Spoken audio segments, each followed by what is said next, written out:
life. He said, this is why.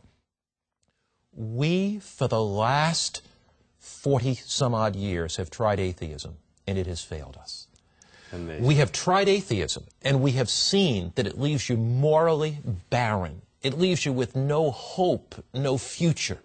So the question to us is not whether atheism is the answer to the question of life. The question to us is whether Christianity is.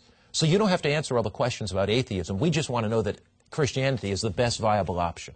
So after living atheism all that time, after living a godless existence, there was still, after all those years, a hunger in their heart for something more. They recognized there was something lacking. Augustine put it well. He said that there is a God-shaped vacuum in every heart. He said, Lord, our hearts will never find rest until they find rest in you.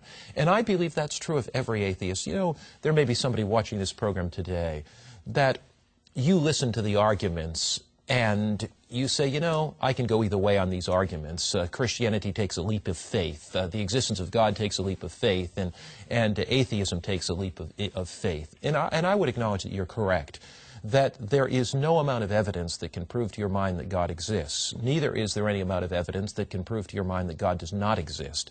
So basically, whether you choose the atheistic philosophy or you choose God, there is a leap of faith. Now, what I would say to you is I think the evidence is certainly on the side of God.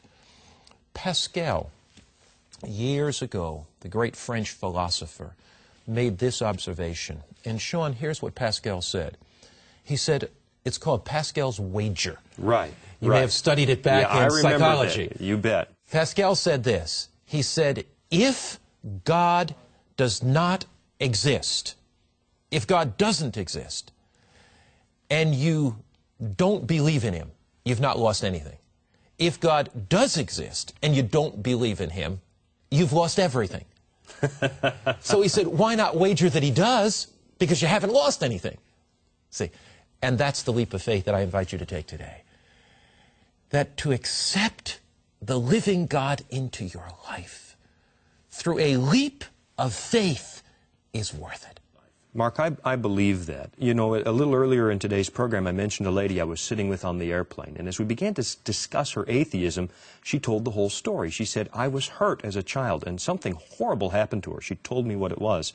And when she went to the minister to ask why, he didn't have a good answer. And that was the reason she chose not to believe in God, not because she had weighed all of the arguments in the balance. Let me ask you, we've looked at now why people struggle.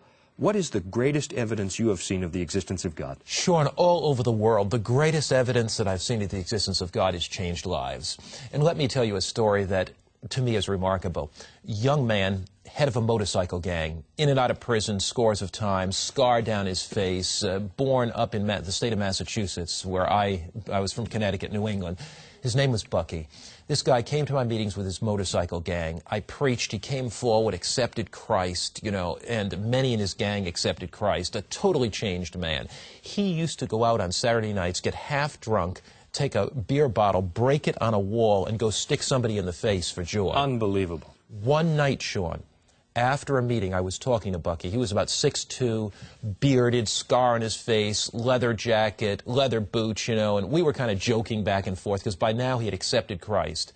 After one of my lectures, a middle-aged man came up, a businessman. He had a suit and tie on, and the guy began to argue with me about the existence of God. And this little businessman who thought he was so smart, so intelligent, he was very bright,